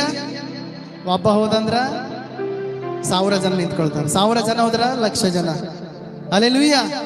1,00,000 ಜನ ಹೋದ್ರ ಕೋಟಿ, ಕೋಟಿ ಜನ ಹೋದ್ರ ಎಣಿಸಲ ಕೂಡ ಆಗೋದಿಲ್ಲ. ಸೊ ಜೈಲ್ನಾಗ ಹಾಕ್ತಾರೆ ಇವ್ರ ಕೆಲಸ, ಇವ್ರು ಹೇಳುವಂಥದ್ದು ಎಲ್ಲ ಸ್ಟಾಪ್ ಆಗಿಬಿಡ್ತಾರೆ ಅಂತ ಹೇಳಿ ಒಳಗಡೆ ಜೈಲಿನ ಒಳಗಡೆ ಹಾಕಿಸ್ತಾರೆ. ಬಟ್ ಇವ್ರಿಗೆ ಒಂದು ಆದತ್, ಇವ್ರಿಗೊಂದು ಬಹಳ ಖರಾಬ್ ಆದತ್ರಿ ಈ ಪೌಲ ಶೀಲರಿಗೆ. ಎಲ್ಲಿ ಕುಂತ್ರು ಬಿ ಆರಾಧನೆ ಮಾಡುವಂತ, ಜೈಲಿನ ಒಳಗೆ ಬಿ ಕೂಡ ಹಾಕ್ರಿ, ಅವ್ರ ಬಾಯಿಗೆ ಬ್ಯಾಂಡೇಜ್ ಮೆತ್ರಿ, ಕೈ ಕಟ್ರಿ, ಕಾಲ್ ಕಟ್ರಿ, ಏನ್ ಬಿ ಮಾಡ್ರಿ, ಅವ್ರ ಆರಾಧನೆ ಸ್ತುತಿ ಮಾತ್ರ ನಿಲ್ತಾ ಇರ್ಲಿ. ಅವ್ರ ಏನ್ ಮಾಡ್ತಾರೆ ಗೊತ್ತ್ರಿ? ತಲೆ ಕೆಟ್ಟಿ ಮಧ್ಯರಾತ್ರಿದಾಗ ಪ್ರಾರಂಭ ಮಾಡ್ತಾರೆ ಆರಾಧನೆ ಮಾಡ್ಲಿಕ್ಕೆ. ಅಲ್ಲೆಲೂಯ. ಅವ್ರ ಪ್ರೇಯರ್ ಮಾಡ್ಲಿಕ್ಕೆ ಮಧ್ಯರಾತ್ರಿದಾಗ ಪ್ರಾರಂಭ ಮಾಡ್ತಾರೆ, ಆರಾಧನೆ ಮಾಡ್ಲಿಕ್ಕೆ ಮಧ್ಯರಾತ್ರಿದಾಗ ಪ್ರಾರಂಭ ಮಾಡ್ತಾರೆ. ಯಾವಾಗ ಅವರು ಆರಾಧನೆ ಮಾಡ್ಲಿಕ್ಕೆ ಪ್ರಾರಂಭ ಮಾಡ್ತಾರೆ ನೋಡ್ರಿ, ಜೈಲಲ್ಲಿರುವಂತ ಎಲ್ಲಾ ಕೈದಿಗಳು ಸೈಲೆಂಟ್ ಆಗಿಬಿಡ್ತಾರೆ. ಏನಾಗ್ತಾರೆ? ಎಲ್ರು ಸೈಲೆಂಟ್. ಅವ್ರು ಆಗೋದಿಲ್ರಿ, ಸೈಲೆಂಟ್ ಅವ್ರು ತಾನಾಗಿಯೇ ಆಗೋದಿಲ್ಲ. ದೇವ್ರು ಅವರನ್ನ ಸರೆಂಡರ್ ಮಾಡ್ಬಿಡ್ತಾನೆ. ಯಾವಾಗ ನಿಜವಾದ ನಡೀತದೋ ಆವಾಗ ಇರಬಾರ್ದದೆಲ್ಲ, ವೇಸ್ಟ್ ಆಗಿರುವಂತದೆಲ್ಲ ಸ್ಟಾಪ್ ಆಗಿಬಿಡ್ತದೆ. ಅಲ್ಲಿ ಪೌಲ ಶೀಲರು ಆರಾಧನೆ ಮಾಡ್ಲಿಕ್ಕೆ ಪ್ರಾರಂಭ ಮಾಡ್ತಾರೆ, ಭಯಂಕರವಾಗಿ ಆರಾಧನೆ ಮಾಡ್ಲಿಕ್ಕೆ ಪ್ರಾರಂಭ ಮಾಡ್ತಾರೆ. ಯಾವಾಗ ಭಯಂಕರವಾಗಿ ಪೌಲ ಶೀಲರು ಆರಾಧನೆ ಮಾಡ್ಲಿಕ್ಕೆ ಪ್ರಾರಂಭ ಮಾಡ್ತಾರೆ ನೋಡ್ರಿ, ಕದಗಳೆಲ್ಲೂ ಓಪನ್ ಆಗ್ಬಿಡ್ತಾವ. ಏನ್ ಓಪನ್ ಆಗ್ತಾವ್ರಿ? ಅವ್ರಿಗೆ ಕಟ್ಟಲ್ಪಟ್ಟಂತ ಸರಪಳಿಗಳು ಬಿಚ್ಚೋಗ್ತಾವ, ಕಾಲಿ ಕಟ್ಟಂತ ಬಂಧನಗಳು ಬಿಚ್ಚೋಗ್ತಾವ, ಕದಗಳೆಲ್ಲ ತೆರಿತಾವ. ಹಲ್ಲೆಲೂಯ. ದೇವ್ರ ವಾಕ್ಯ ಹೇಳ್ತಾರೆ ಬ್ರದರ್, ಅಕಸ್ಮಾತ್ ಆಗಿ ಆಗ್ತದಂತ. ಏನಂದ್ರೆ ಅಕಸ್ಮಾತ್ ಅಂತಾರ, ಸಡನ್ ಆಗಿ ಅಂತಾರಲ್ರಿ, ಸಡನ್ ಆಗಿ ಆಯ್ತು. ದೇವ್ರ ವಾಕ್ಯ ಬರ್ತಿದ್ದದ. ಸಡನ್ ಆಗಿ ಮೊದಲನೇದು ಏನಾಯ್ತು? ಭೂಕಂಪ ಆಗ್ಲಿಕ್ಕೆ ಪ್ರಾರಂಭವಾಯ್ತು. ಹಲ್ಲೆಲೂಯ. ಯಾವಾಗ ಆರಾಧನೆ ಜಾಸ್ತಿ ಆಯ್ತು ನೋಡ್ರಿ, ಆವಾಗ ಭೂಕಂಪ ಆಗ್ಲಿಕ್ಕೆ ಪ್ರಾರಂಭವಾಯ್ತು. ನಿಮ್ಮಲ್ಲಿ ಯಾವಾಗ ಆರಾಧನೆ ಪ್ರಾರಂಭವಾಗ್ತದೆ ನೋಡ್ರಿ ಜಾಸ್ತಿ, ನಿಮ್ಮಲ್ಲಿ ಪ್ರಾರ್ಥನೆ ಉಪವಾಸ ಯಾವಾಗ ಜಾಸ್ತಿ ಆಗ್ತದೆ ನೋಡ್ರಿ, ಅಕ್ಕಪಕ್ಕದಲ್ಲಿರೋ ಕುಟುಂಬಕ್ಕೆ ಭೂಕಂಪ ಆಗ್ಲಿಕ್ಕೆ ರೆಡಿ ಆಗ್ತದೆ. ಹಲ್ಲೆಲೂಯ. ನಿಮ್ಮ ವಿರೋಧಿಗಳ ಕುಟುಂಬ, ಅವರ ಮನೆ, ಅವರ ಆಲೋಚನೆ ನಡಗ್ಲಿಕ್ಕೆ ಪ್ರಾರಂಭವಾಗ್ತದೆ, ಶೇಕ್ ಆಗ್ಲಿಕ್ಕೆ ಪ್ರಾರಂಭವಾಗ್ತದೆ. ಅವ್ರು ಏನ್ ಬಿ ಆಲೋಚನೆ ಮಾಡ್ತಾರ, ಏನ್ ಬಿ ಪ್ಲಾನ್ ಮಾಡ್ತಾರ, ಅದೆಲ್ಲ ಫೇಲ್ ಹಾಕೋತಾ ಬರ್ತಾರೆ, ಫೇಲ್ ಹಾಕೋತ. ಯಾಕಂದ್ರ ನಿಮ್ಮಲ್ಲಿ ನಿಜವಾದದ್ದು ಪ್ರಾರಂಭವಾಗ್ಯದಲ್ಲ, ನಿಜವಾದ ಆರಾಧನೆ ನಿಮ್ಮಲ್ಲಿ ಪ್ರಾರಂಭವಾಗ್ಯದಲ್ಲ. ಸೊ ಅದೇ ರೀತಿ ಅಲ್ಲಿ ಆರಾಧನೆ ಪ್ರಾರಂಭ ಮಾಡಿದಾಗ ಮೊದಲನೇದಾಗಿ ಭೂಕಂಪ, ಎರಡನೇದಾಗಿ ಬ್ರದರ್ ಓದ್ರಿ ಅಲ್ಲಿ ಆರಾಧನೆ ಅಪೊಸ್ತಲರ ಬರೆದ ಕೃತ್ಯಗಳು 16ನೇ ಅಧ್ಯಾಯ 25ನೇ ವಚನ. ಮಧ್ಯರಾತ್ರಿಯಲ್ಲಿ ಪೌಲರು ಶೀಲರು ಪ್ರಾರ್ಥನೆ ಮಾಡುವವರಾಗಿ ದೇವರಿಗೆ ಸ್ತುತಿ ಪದಗಳನ್ನು ಹಾಡುತ್ತಿದ್ದರು. ಸ್ತುತಿ ಪದಗಳನ್ನು ದೇವರನ್ನು ಹಾಡುವಾಗ ಸೆರೆಯಲ್ಲಿದ್ದವರು ಲಕ್ಷ್ಯವಿಟ್ಟು ಕೇಳುತ್ತಿದ್ದರು. ಅಕಸ್ಮಾತ್ ಆಗಿ ಏನಂತ್ರಿ? ಮಹಾಭೂಕಂಪ ಉಂಟಾಯ್ತು. ಸಡನ್ ಆಗಿ ಅಕಸ್ಮಾತ್ ಆಗಿ ಮಹಾಭೂಕಂಪ ಉಂಟಾಯ್ತು ಮೊದಲನೇದಾಗಿ. ಎರಡನೇದಾಗಿ ಸೆರೆಮನೆಯ ಆಸ್ತಿವಾರಗಳು ಕದಲಿದವು. ಆಮೇಲೆ ಅದೇ ಕ್ಷಣದಲ್ಲಿ ಕದಗಳೆಲ್ಲ ತೆರೆದವು. ಹಲ್ಲೆಲೂಯ. ಎಲ್ಲರ ಬೇಡಿಗಳು ಕಳಚಿ ಬಿದ್ದವು. ರೈಟ್. ದೇವರಿಗೆ ಸ್ತೋತ್ರ. ಹಲ್ಲೆಲೂಯ. ಎಲ್ಲ ಸರಪಳಿಗಳು ಕಟ್ಟಿಂದ ಬಿಚ್ಚಲ್ಪಡ್ತು, ಕಾಲಿಗೆ ಹಾಕಿರುವಂತ ಬಂಧನ ಬಿಚ್ಚಲ್ಪಡ್ತು, ಭೂಕಂಪ ಆಯ್ತು, ಎಲ್ಲ ಆಯ್ತು. ಕೊನೆಯದಾಗಿ ಬಾಗಿಲು ತೆರೆಯಲ್ಪಡ್ತೀರಿ. ಯಾವ ಬಾಗಿಲು ಮುಚ್ಚಿತ್ ನೋಡ್ರಿ, ಹಲ್ಲೆಲೂಯಾ. ಯಾವ ಬಾಗಿಲು ಮುಚ್ಚಿತ್ ನೋಡ್ರಿ, ಆ ಬಾಗಿಲು ತೆರೀರಿ. ನಿಮ್ಮ ಜೀವಿತದಲ್ಲಿ ಯಾವ ಆಶೀರ್ವಾದದ ಬಾಗಿಲು ಮುಚ್ಚಲ್ಪಟ್ಟಿದೆಯಲ್ಲ, ಹಲ್ಲೆಲೂಯಾ, ಗಮನ ಕೊಟ್ಟು ಕೇಳಿ. ಇದು ಪ್ರವಾದನೆ, 2026ರ ಮೊದಲನೇ ಪ್ರವಾದನೆ. ಯಾರ್ಯಾರ ಜೀವಿತದಲ್ಲಿ ಆಶೀರ್ವಾದದ ಬಾಗಿಲು ಮುಚ್ಚಲ್ಪಟ್ಟಿದೆಯೋ, ಮೊದಲನೇದಾಗಿ ಈ ವರ್ಷದಲ್ಲಿ ಅದು ತೆರೆಯಲ್ಪಡ್ತದೆ. ಅದು ಹಣಕಾಸೇ ಆಗಿರ್ಲಿ, ಅದು ಸಂತೋಷನೇ ಆಗಿರ್ಲಿ, ಅದು ಗರ್ಭಫಲನೇ ಆಗಿರ್ಲಿ, ಅದು ಎಂಥದೇ ಆಗಿರ್ಲಿ, ಆಶೀರ್ವಾದ 2026ರಲ್ಲಿ ನಿನ್ನ ಜೀವಿತದಲ್ಲಿ ತೆರೆಯಲ್ಪಡ್ತದೆ. ಹಲ್ಲೆಲೂಯಾ. ಅಲ್ಲಿರುವಂತ ಜೈಲರಿಗೆ ಸ್ಟ್ರಿಕ್ಟ್ ಆಗಿ ಹೇಳ್ತಿರ್ರಿ. ಜೈಲರ್ ಇರ್ತಾರಲ್ರಿ, ಜೈಲ್ ಕಾಯುವಂತ ವ್ಯಕ್ತಿ, ಆತನಿಗೆ ಸ್ಟ್ರಿಕ್ಟ್ ಆಗಿ ಆತನಿಗೆ ಮೊದಲೇ ಹೇಳಿ ಕಳಿಸ್ತಾರ, ಇವರಿಬ್ಬರನ್ನ ಸೇಫ್ ಆಗಿ ಇಟ್ಕೊಳ್ಬೇಕು ಅಂತ. ಇಬ್ರು ಕೈದಿಗಳನ್ನ ಸೇಫ್ ಆಗಿ ಇಟ್ಕೊಳ್ಬೇಕು ಅಂತ. ಅವ್ರನ್ನ ಕಾಯ್ಲಿಕ್ಕೆ ಎಷ್ಟು ಬಿ ಜನರಿಗೆ ಹಾಕ್ರಿ, ಬಾಯಿ ಮುಚ್ಚ್ರಿ, ಕಾಲ್ ಕಟ್ರಿ, ಏನ್ ಬಿ ಮಾಡ್ರಿ, ಬಟ್ ಅವರಿಗೋಸ್ಕರ ಬೇರೆ ಸೈನ್ಯ ನಿಂತ್ಕೊಂಡಿತ್ತು. ಅವ್ರನ್ನ ಕರ್ಕೊಂಡು ಹೋಗ್ಲಿಕ್ಕೆ ಬೇರೆ ಸೈನ್ಯ ನಿಂತಿತ್ರಿ. ಮನುಷ್ಯರಿಂದ ಸಾಧ್ಯನಾ? ದೂತರನ್ನ ಹಿಡಿಲಿಕ್ಕೆ ಮನುಷ್ಯರಿಂದ ಸಾಧ್ಯ ರೀ? ಮನುಷ್ಯನ ಆಲೋಚನೆ ಏನಿರ್ತದ, ಅವ್ನಿಗೆ ಹೊಡಿಬೇಕು ಈ ಟೈಮಿಗ. ಬಟ್ ದೇವರ ಆಲೋಚನೆ ಏನಿರ್ತದ ಗೊತ್ತ್ರಿ? ಅದರಿಂದ ಹೆಂಗ ಅವನನ್ನ ಮುಂದೆ ತೆಗೆದುಕೊಂಡು ಹೋಗ್ಬೇಕು ಅಂತ. ಹಲ್ಲೆಲೂಯಾ. ಆ ಜೈಲರ್ ಭಯ ಬಂದ್ಬಿಡ್ತೆ, ಯಾಕಂದ್ರೆ ನನ್ನ ಕತೆ ಮುಗೀತು, ನಾ ಮಾತ್ರ ಇರೋದಿಲ್ಲ. ನನ್ನ ಕತೆ ಮುಗೀತು, ನಾನ್ ಮಾತ್ರ ಇರೋದಿಲ್ಲ, ಇಲ್ಲಿಗೆ ನನ್ನ ಸ್ಟೋರಿ ಎಂಡ್ ಅಂತ ಅದ್ ಕತ್ತಿ ತೆಗೆದುಕೊಂಡು ಸತ್ತೋಗ್ಲಕ್ ಪ್ರಯತ್ನ ಪಡ್ತಾನೆ. ಆದ್ರೆ ದೇವ್ರ ಚಿತ್ತ ಏನಂತ ಗೊತ್ತ್ರಿ? ಆ ಜೈಲರ್ ಇದಾನಲ್ಲ, ಆ ಜೈಲರ್ ಕುಟುಂಬ ರಕ್ಷಣೆ ಮಾರ್ಗದ ಕಡೆಗೆ ಬರ್ಬೇಕಂತ ದೇವ್ರ ಪ್ಲಾನ್ ಇತ್ತು. ದೇವ್ರ ಪ್ಲಾನ್ ಬೇರೆ ಇತ್ತು. ಆ ಜೈಲರ್ ಕುಟುಂಬ ಕರ್ತನ ಕಡೆಗೆ ಬರ್ಬೇಕಂತ ದೇವ್ರ ಪ್ಲಾನ್ ಇತ್ತು. ಅದೇ ಕ್ಷಣ, ಅದೇ ಮಧ್ಯರಾತ್ರಿ ಆ ಜೈಲರ್, ಅವನ ಕುಟುಂಬ ಎಲ್ಲರೂ ದೀಕ್ಷೆಸ್ನಾನ ತೆಗೆದುಕೊಳ್ತಾರೆ. ಹಲ್ಲೆಲೂಯಾ. ಏನ್ ಮಾಡ್ತಾರೆ? ಯೇಸುವೇ ನಿಜವಾದ ದೇವ್ರು ಅಂತ ನಂಬಿ ದೀಕ್ಷೆಸ್ನಾನ ತೆಗೆದುಕೊಳ್ತಾರೆ ಅವರೆಲ್ಲ. ನಮ್ಮ ಲೈಫ್ ಕೂಡ ಹಂಗೆ ಇತ್ತು. ನೇಜರ್ ಪಾಸ್ಟರ್, ನನ್ನ ಲೈಫ್ ಕೂಡ ಹಂಗೆ ಇತ್ತು. ಕೇಳೋಂಟದ್ರೆ ಎಲ್ರಿಗೂ. ಕೊನೆಯದಾಗಿ ಒಂದು ಎಕ್ಸಾಂಪಲ್, ನಮ್ಮಿಬ್ಬರ ಲೈಫ್ ಕೂಡ ಹಂಗೆ ಇತ್ತು. ನಾವೇನ್ ಬಿ ಕೆಲಸ ಮಾಡ್ಲಿಕ್ಕೆ ಹೋಗ್ಲಿ ಎಲ್ಲ ಫೇಲ್ ಫೇಲ್ ಫೇಲ್ ಫೇಲ್. ಬೆಂಗಳೂರಿಗೆ ಹೋಗ್ಲಿ, ವಿಸ್ಟ್ರಾನ್ಗೆ ಹೋಗ್ಲಿ, ಬೆಳಗಾಂಗೆ ಹೋಗ್ಲಿ, ಪೂನಾಕ್ ಹೋಗ್ಲಿ, ಎಲ್ಲೇ ಹೋಗ್ಲಿ ಫೇಲ್ ಫೇಲ್ ಫೇಲ್. ನಮ್ಮ ಜೀವಿತದಲ್ಲಿ ಕೂಡ ಇದೇ ರೀತಿ ಆಗಿತ್ತು. ಕೊನೆಯದಾಗಿ ಐಫೋನ್ ಕಂಪ್ನಿಯಲ್ಲಿ ಸಿಕ್ಕಾಕೊಂಡಿವಿ ನಾವಿಬ್ರು. ಐಫೋನ್ ಎಲ್ಲ ಯೂಸ್ ಮಾಡ್ತಿರಲ್ರಿ? ಐಫೋನ್ ಕಂಪ್ನಿದಾಗ ನಾವಿಬ್ರು, ಅವ್ರು ಎಕ್ಸಿಕ್ಯೂಟಿವ್ ಇದ್ರು, ನಾನು ಕ್ವಾಲಿಟಿ ಚೆಕ್ ಅಲ್ಲಿ ಇದೆ. ಕ್ವಾಲಿಟಿ ಚೆಕ್, ಮೊಬೈಲ್ ಎಲ್ಲ ರೆಡಿ ಆದ್ಮೇಲೆ ನನ್ನ ಹತ್ರ ಬರ್ತೈತೆ, ಹೆಂಗದ ನೋಡ್ರಿ ಸರ್, ಚೆಕ್ ಮಾಡಿ ಮುಂದೆ ಕಳಿಸ್ತಾ ಇದ್ವಿ. ಹಲ್ಲೆಲೂಯಾ. ಒಂದ್ ರಾತ್ರಿ ಭಯಂಕರವಾದಂತ ಘಟನೆ ನಡೀತು. ಇಬ್ರದು ನೈಟ್ ಶಿಫ್ಟ್. ಭಯಂಕರವಾದ ಘಟನೆ. KGF ಜನ ಬಂದು ಇಡೀ ಕಂಪನಿ ಎಲ್ಲ ಹೊಡೆದಾಕಿ ಇಡೀ ಕಂಪನಿ ಬೆಂಕಿ ಹಚ್ಚಾಕ್ತಾರೆ. ಒಳಗಿರುವಂತ ಫೋನು, ಹೊರಗಿರುವಂತ ಬಸ್ಸು, ಕಾರು ಎಲ್ಲನೇ ಬೆಂಕಿ ಹಚ್ಚಿ ಬಾಗಿಲಿಗೆ ಕೊಂಡಿ ಹಾಕ್ತಾರೆ. ಹಲ್ಲೆಲೂಯಾ. ನಾವೊಬ್ಬ ಮಾತ್ರ ಕೆಳಗಿದ್ದಿದ್ರಿ ಇವ್ರ ಮೇಲೆ. ನಾವೊಬ್ಬನೇ ಓಡೋಗ್ಬೋದಾಗಿತ್ತು, ಆದ್ರೆ ನಾವು ಬಂದಿಲ್ರಿ. ಅವ್ರಿಗೋಸ್ಕರ ವೇಟ್ ಮಾಡ್ಕೊಂಡು ನಿಂತ್ಕೊಂಡಲ್ಲಿ, ಅವ್ರು ಯಾವಾಗ ಬರ್ತಾರೋ ಹೊರ ಹೋಗ್ಬೇಕು.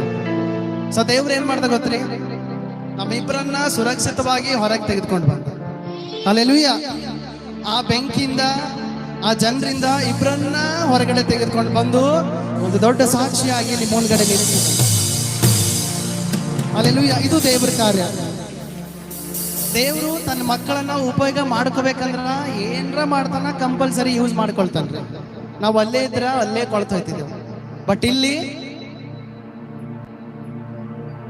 ಅನೇಕ ಜನರನ್ನ ರಕ್ಷಿಸಲಿಕ್ಕೆ, ಪಾಪದಲ್ಲಿ ಬಿದ್ದಂತ ಜನರಿಗೆ, ಅನಾರೋಗ್ಯದಲ್ಲಿ, ಸಮಸ್ಯೆಯಲ್ಲಿ, ಬಂಧನದಲ್ಲಿ, ಗೋಳಾಟದಲ್ಲಿ ಸಿಕ್ಕಾಕೊಂಡಿರುವಂತ ಜನರಿಗೆ ಕ್ರಿಸ್ತನ ಮಾರ್ಗದ ಕಡೆಗೆ ನಡೆಸಬೇಕು ಅಂತ ದೇವ್ರ ಪ್ಲಾನ್ ಆಗಿತ್ತು. ಅದಕ್ಕೋಸ್ಕರ ನಾವು ಎಲ್ಲಿ ಹೋದ್ರೂ ದೇವ್ರು ಫೇಲೇ ಮಾಡ್ತಾ ಇದ್ರು.